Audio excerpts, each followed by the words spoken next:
Hello everyone and welcome back to exam Marathi academy.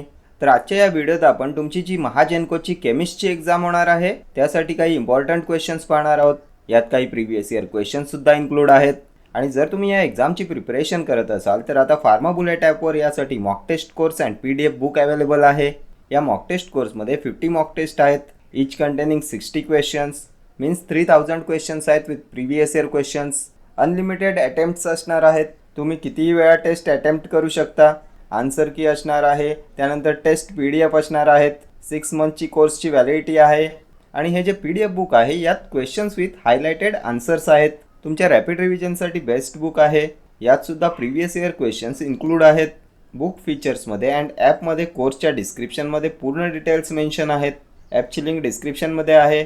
खूप important study material असणार आहे तुमच्या एक्झामिनेशन पॉईंट ऑफ व्ह्यूने. खूप बेनिफिशियल ठरणार आहे तुमच्या एक्झामिनेशनसाठी. ठीक आहे, तर क्वेश्चन स्टार्ट करूया. What is the symbol of the element CCM? काय असते CCMचे सिम्बॉल? तर हे CS असते ना. Option B will be your correct answer. Atomic number काय असतो CCMचा? तर ॲटॉमिक नंबर 55. CM कसला सिम्बॉल आहे? तर क्युरियमचा सिम्बॉल आहे ना CM. ॲटॉमिक नंबर किती असतो? 96. हे ॲटॉमिक नंबरसुद्धा तुमच्या एक्झामिनेशन पॉईंट ऑफ व्ह्यूने मोस्ट इम्पॉर्टंट आहेत. What is CA? तर calcium.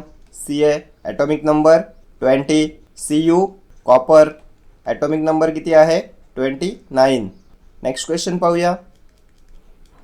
मॉन्ड process makes the use of the formation of. कशासाठी यूज करतात मॉन्ड प्रोसेसचा? तर याचा यूज करतात for the extraction of nickel. निकेलच्या एक्स्ट्रॅक्शनसाठी यूज करतात ना मॉन्ड प्रोसेसचा. यापैकी कोणाचं फॉर्मेशन होते यामध्ये? तर मॉन्ड प्रोसेसमध्ये nickel is reacted with carbon monoxide. किती टेम्परेचरवर? तर 330 to 350 केल्विन.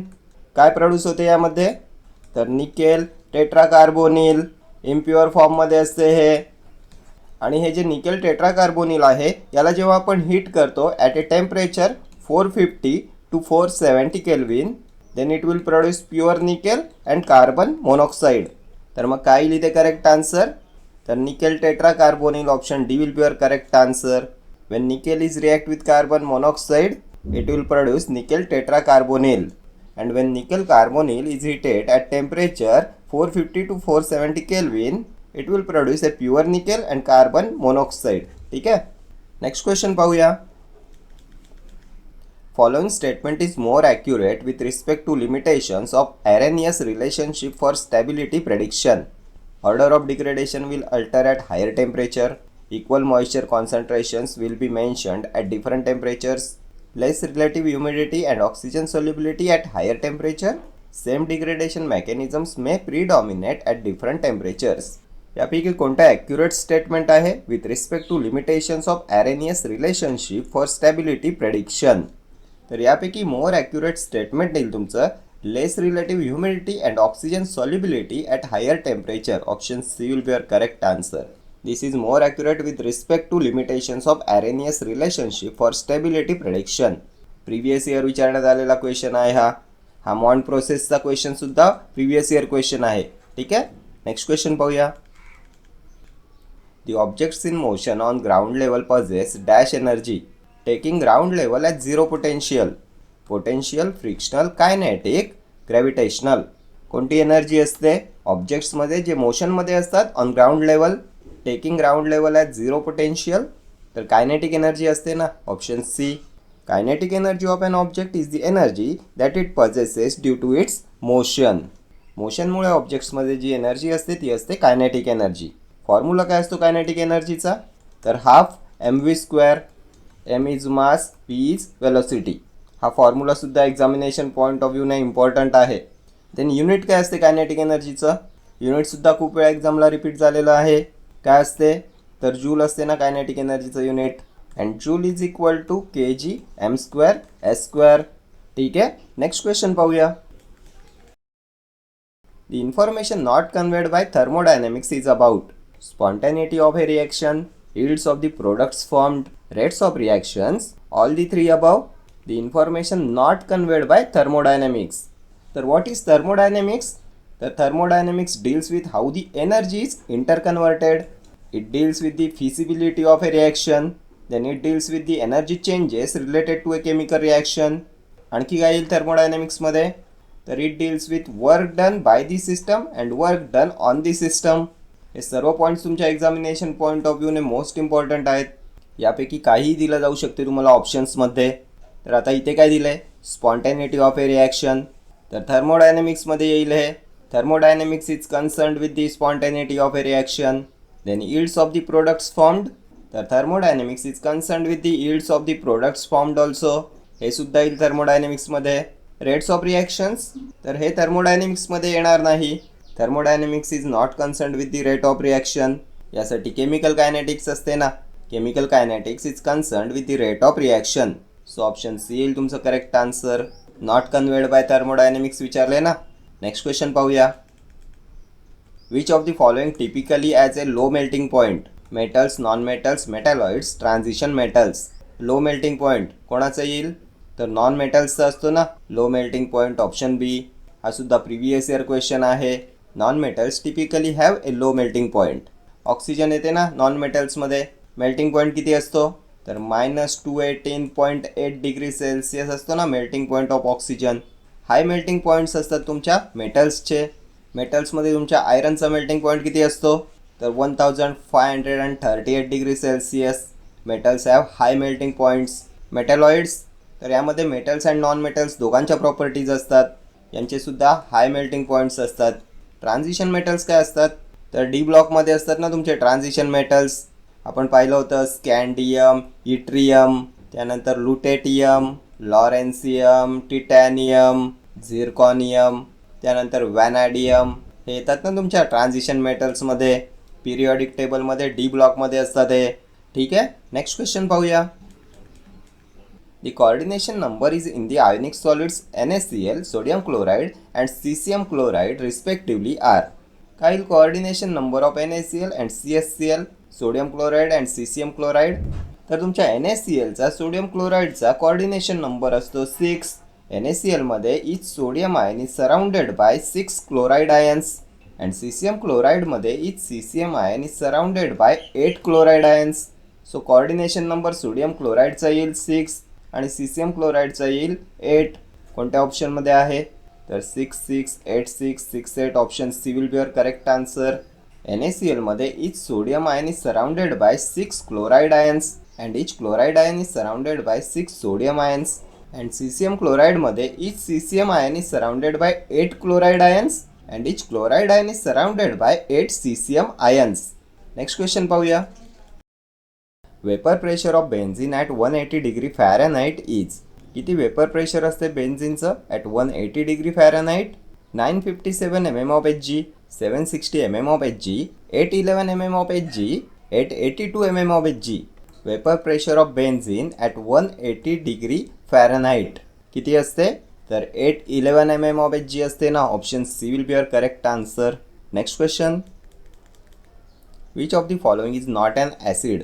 कोणता ॲसिड नाही आहे, HNO3 nitric acid, CH3COOH acetic acid, H2SO4 sulphuric acid, NaOH sodium hydroxide.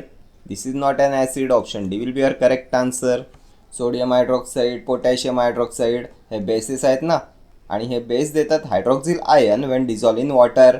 Base can donate a pair of electron. ठीक आहे. pH व्हॅल्यू किती असते बेसची, तर 7 to 14. अँड ॲसिडची pH व्हॅल्यू असते 1 to 7.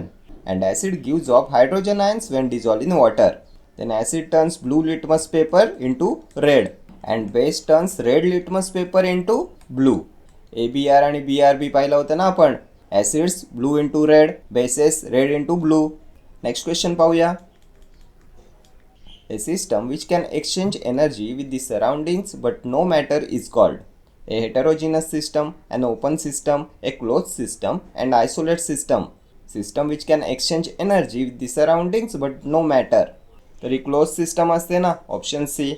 In closed system only energy can be exchanged, matter cannot be exchanged. ठीक है. Next question.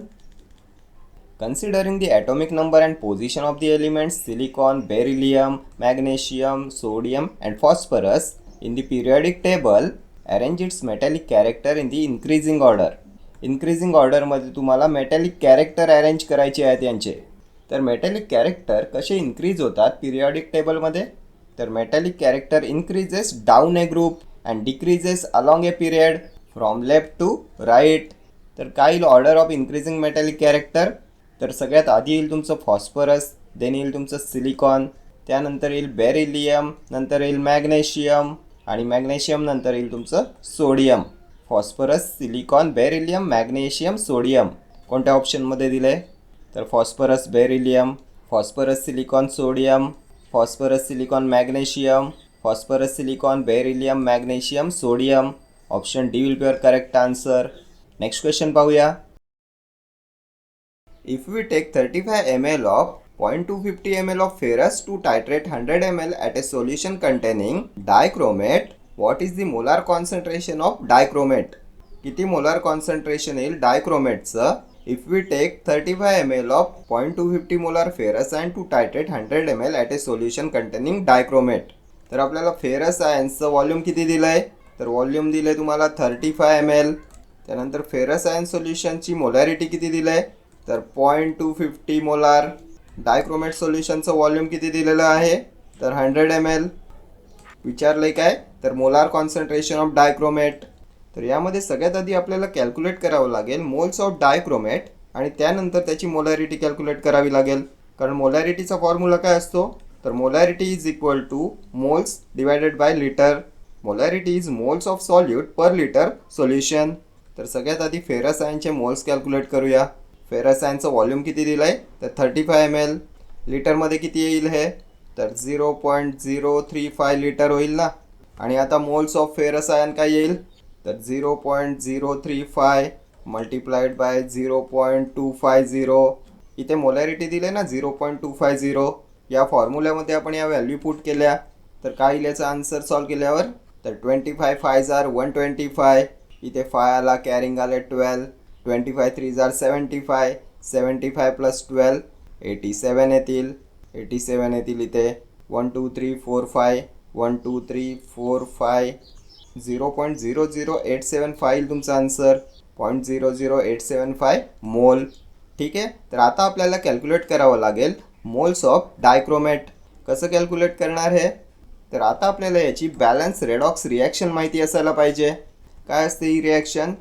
तर dichromate plus ferrous ions plus H plus ions in an acidic medium. Dichromate ions act as a strong oxidising agent. हे convert करतात ferrous आयन्सला to ferric ions. ठीक आहे. आणखी काय येईल? तर H2O. ठीक आहे. बॅलन्स इक्वेशन काय येईल?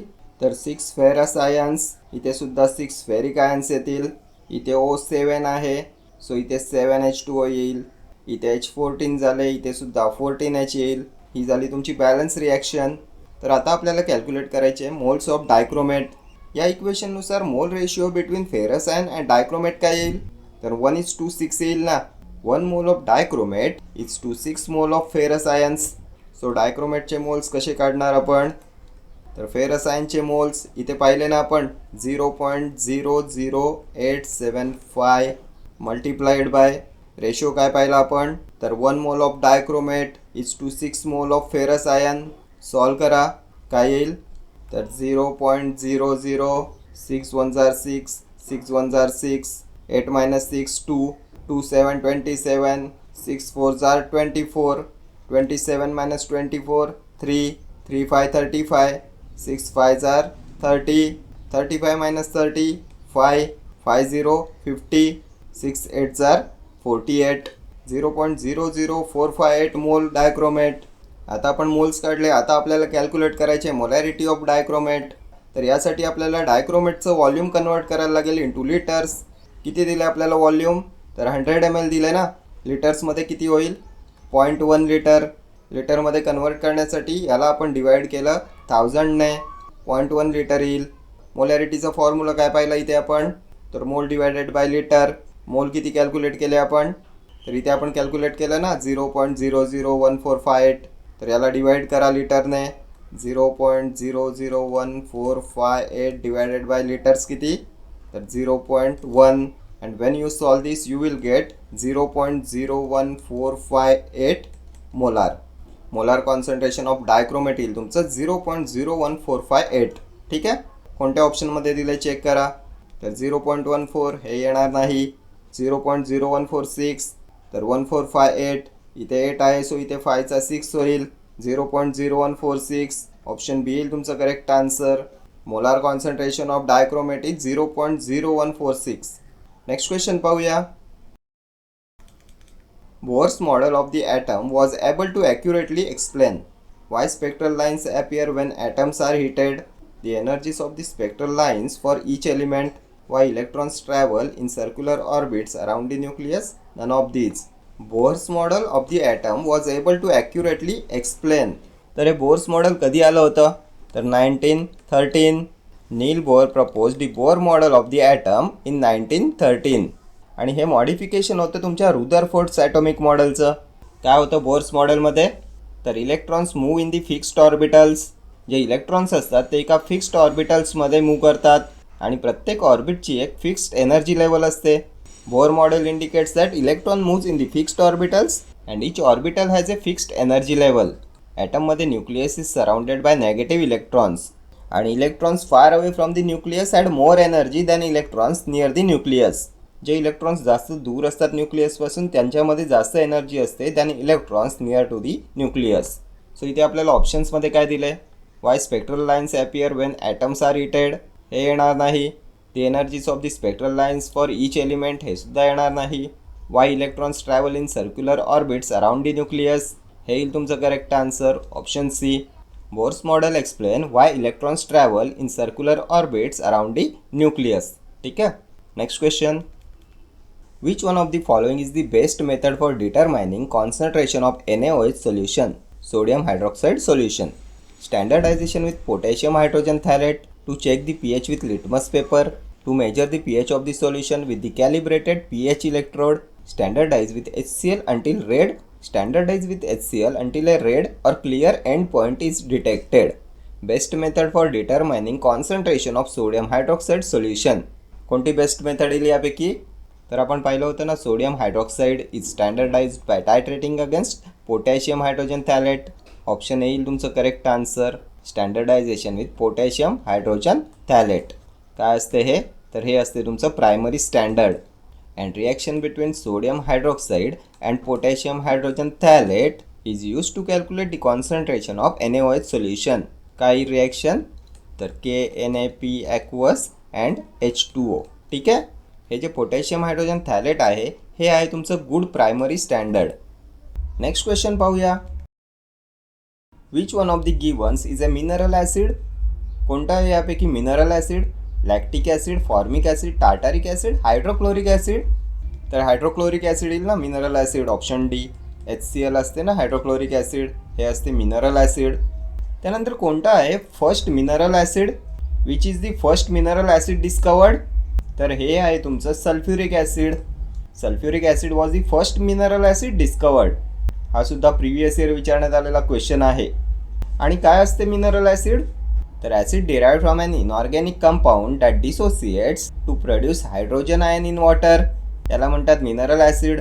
Mineral acid is also known as inorganic acid. Highly soluble असते वॉटरमध्ये आणि इनसोल्युबल असते ऑर्गॅनिक सॉल्वंट्समध्ये. Mineral acids are highly soluble in water and insoluble in organic solvents. तर हायड्रोक्लोरिक ॲसिडला आणखी काय म्हणतात? Hydrochloric acid is also known as, तर याला म्युरियाटिक ॲसिड म्हणतात. हा सुद्धा क्वेश्चन खूप वेळा एक्झामला रिपीट झाला आहे. Hydrochloric acid is also known as muriatic acid. आणखी काय म्हणतात याला? तर spirit of salts. Lactic acid काय आहे? तर C3H6O3 lactic acid. Fermented milk प्रोडक्ट्समध्ये असते ना हे. And it is also produced by body when cells break down carbohydrates for energy. It is made by muscle tissue and RBCs. ठीक आहे. Formic acid कशात असते? तर formic acid is found in insects. HCOOH असते ना formic acid. Red अँटचा question विचारण्यात येतो ना खूप वेळा. रेड अँट्स रिलीज करतात ना फॉर्मिक ॲसिड. टार्टारिक ॲसिड तर C4H6O6 tartaric acid. Next question पाहूया. Which one of the givens is incorrect? कोणतं स्टेटमेंट आहे यापैकी incorrect? Acids turns blue litmus paper red. Aqueous solutions of acids conduct electricity. Acids react with certain metals to form hydrogen gas. None of these. Incorrect statement विचारले. Acids turn blue litmus paper red. तर आपण ABR पाहिलं होतं ना. ABR and BRB. Acids turn blue litmus to red and base turns red litmus to blue. So हे statement तुमचं correct आहे.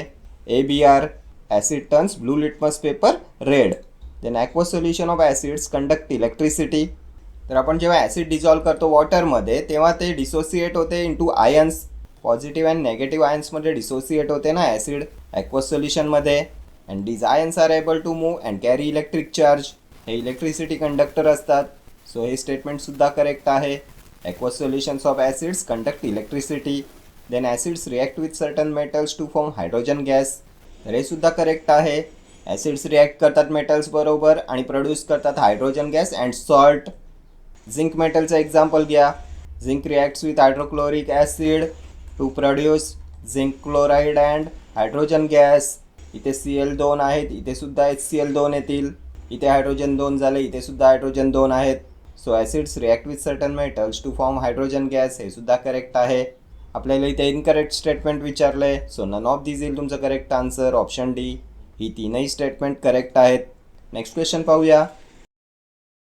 Acid present in apple is. कोणतं acid present असते ॲपलमध्ये? तर ऑक्झॅलिक ॲसिड. टॉमॅटोमध्ये प्रेझेंट असते ना. C2H2O4 असते ऑक्झॅलिक ॲसिड. मॅलिक ॲसिड तर C4H6O5 मॅलिक ॲसिड कुठे प्रेझेंट असते? तर ॲपलमध्ये. सो ऑप्शन बी येईल तुमचं करेक्ट आन्सर. ॲसिटिक ॲसिड तर विनेगरमध्ये असते ना acetic acid. Vinegar contains 5 to 18% acetic acid. And aqueous solution of acetic acid असते तुमचं विनेगर. काय असते ॲसिटिक ॲसिड? तर CH3COOH. फॉर्मिक ॲसिड तर HCOOH फॉर्मिक ॲसिड. इन्सेक्ट्समध्ये असते ना फॉर्मिक ॲसिड. नेक्स्ट क्वेश्चन पाहूया. Match list first with list second and select the correct answer using the code given below the list. List फर्स्टमध्ये आहे bleaching powder, baking soda, washing soda, select lime. आणि list सेकंडमध्ये तुम्हाला chemical formulas दिलेत. तर काय असतो bleaching पावडरचा chemical formula? तर कॅल्शियम हायपोक्लोराईट असते ना ब्लिचिंग पावडर. CaOCl2. आपण पाहिलं होतं ना कॅल्शियम हायड्रॉक्साईडमधून जे असते सिलेक्ट लाईम, यामधून जेव्हा आपण क्लोरीन गॅस पास करतो तेव्हा आपल्याला भेटते कॅल्शियम हायपोक्लोराईट जे असते ब्लिचिंग पावडर. आणखी काय म्हणतात याला? तर क्लोरिनेटेड लाईम. कोणत्या ऑप्शनमध्ये दिलं आहे तुम्हाला? तर CaOCl2 फोर्थ ऑप्शनमध्ये आहे. सो ब्लिचिंग पावडर फोर्थ येईल. बेकिंग सोडा तर सोडियम बायकार्बोनेट असतो ना तुमचा baking soda. B for baking, B for bicarbonate. आणखी काय म्हणतात याला? तर सोडियम हायड्रोजन कार्बोनेट म्हणतात. कोणत्या ऑप्शनमध्ये आहे? तर NaCO3 बीचं फर्स्ट येईल. वॉशिंग सोडा तर Na2CO3 वॉशिंग सोडा. जेव्हा आपण बेकिंग सोड्याला हीट करतो तेव्हा आपल्याला भेटतो washing soda. Washing soda carbon dioxide and water भेटते H2O. सो Cचं सेकंड येईल. सोडियम कार्बोनेट डेकाहायड्रेट असतो तुमचा वॉशिंग सोडा. आणखी काय म्हणतात याला? तर याला म्हणतात सोडा ॲश. ठीक आहे. त्यानंतर सिलेक्ट लाईम तर आपण पाहिलं होतं ना कॅल्शियम ऑक्साईडला पाण्यात मिक्स करून ते गरम केल्यावर आपल्याला भेटते सिलेक्ट लाईम CaOH2. सो डीचं येईल तुमचं थर्ड. CaOH2 असते सिलेक्ट लाईम. तर आता Aचं फोर्थ, Bचं फर्स्ट, Cचं सेकंड आणि Dचं थर्ड. 4, 1, 2, 3 कोणत्या ऑप्शनमध्ये आहे चेक करा. तर 4, 1, 2, 3 ऑप्शन येईल तुमचं करेक्ट आन्सर. नेक्स्ट क्वेश्चन पाहूया. Which one of the following elements is least reactive with water. कोणता आहे यापैकी list reactive with water? Lithium, sodium, potassium, caesium. तर लिथियम असते ना तुमचं least reactive with water. Option A. आपण पाहिलं होतं ना पिरियडिक टेबलमध्ये जसे जसे आपण मूव डाऊन करतो ग्रुपमध्ये तशी रिॲक्टिव्हिटी इन्क्रीज होते. लिथियम कशात पाहिलं होतं आपण? तर अल्कली मेटल्समध्ये पाहिलं होतं ना. Lithium, sodium, potassium. हे लिथियम असते at the top of the alkali metal group and therefore it is least reactive with water. ठीक आहे.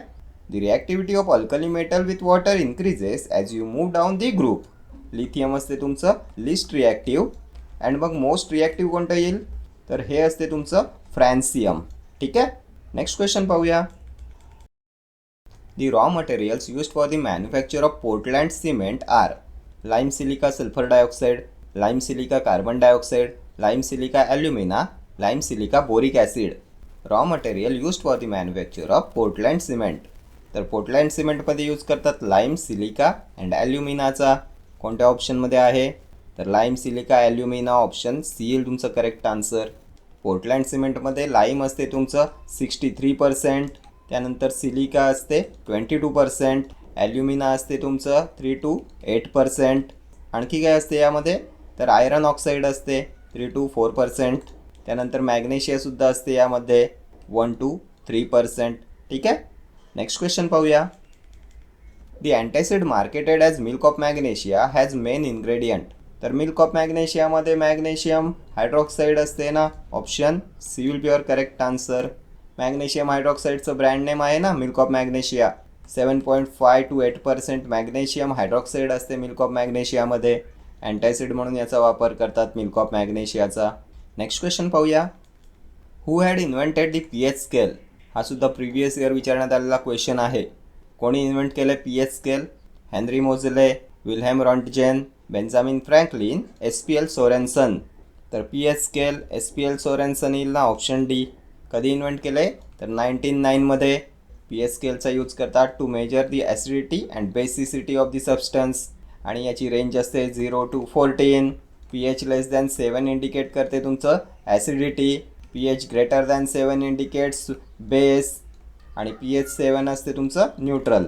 हे pH असते तुमचं relative amount of free hydrogen and hydroxyl ions in water. ठीक आहे. Henry मोझेले काय इन्व्हेंट केले? तर मॉडर्न पिरियडिक टेबल. कधी केलं इन्व्हेंट? तर 1913. Modern periodic table was invented by Henry Moseley in 1913. Then Wilhelms Roentgen, तर फादर ऑफ रेडिओलॉजी म्हणतात ना यांना. एक्सरेज डिस्कवर्ड केले त्यांनी. कधी? तर 1895. देन बेंजामिन फ्रँकलिन, तर डिस्कवरी ऑफ इलेक्ट्रिसिटी. ठीक आहे. नेक्स्ट क्वेश्चन पाहूया. Which metal was earlier called wolfram. Tungsten, zinc, molybdenum, radium. Earlier called wolfram. तर tungsten was earlier called wolfram, option A. हा सुद्धा क्वेश्चन खूप वेळा एक्झामला रिपीट झाला आहे. Tungsten is also called wolfram. Heavy metallic element आहे ना तुमचं tungsten. It has highest melting point, त्यानंतर याची हायेस्ट टेन्साईल स्ट्रेंथ असते. झिंक काय आहे? तर झिंक आहे तुमचं मिनरल, इसेन्शियल ट्रेस एलिमेंट आहे तुमचं झिंक. मॉलिब्डेनम, तर हे आहे तुमचं मायक्रो न्यूट्रियंट. रेडियम, तर हायली रेडिओ ॲक्टिव्ह एलिमेंट आहे ना रेडियम. याचा यूज करतात as a source of radon gas. Radon गॅसचा सोर्स असतो तुमचा रेडियम. ठीक आहे. तर हे सर्व क्वेश्चन्स तुमच्या अपकमिंग केमिस्ट एक्झामसाठी मोस्ट इम्पॉर्टंट आहेत. यात काही प्रिव्हियस इयर क्वेश्चन्ससुद्धा इन्क्लूड होते. सो इम्पॉर्टंट आहेत तुमच्या अपकमिंग एक्झामिनेशन पॉईंट ऑफ व्ह्यूने. ठीक आहे. Okay friends, thank you for watching this video. See you in the next video. Till then do like, share, comment and subscribe to my channel. Thank you.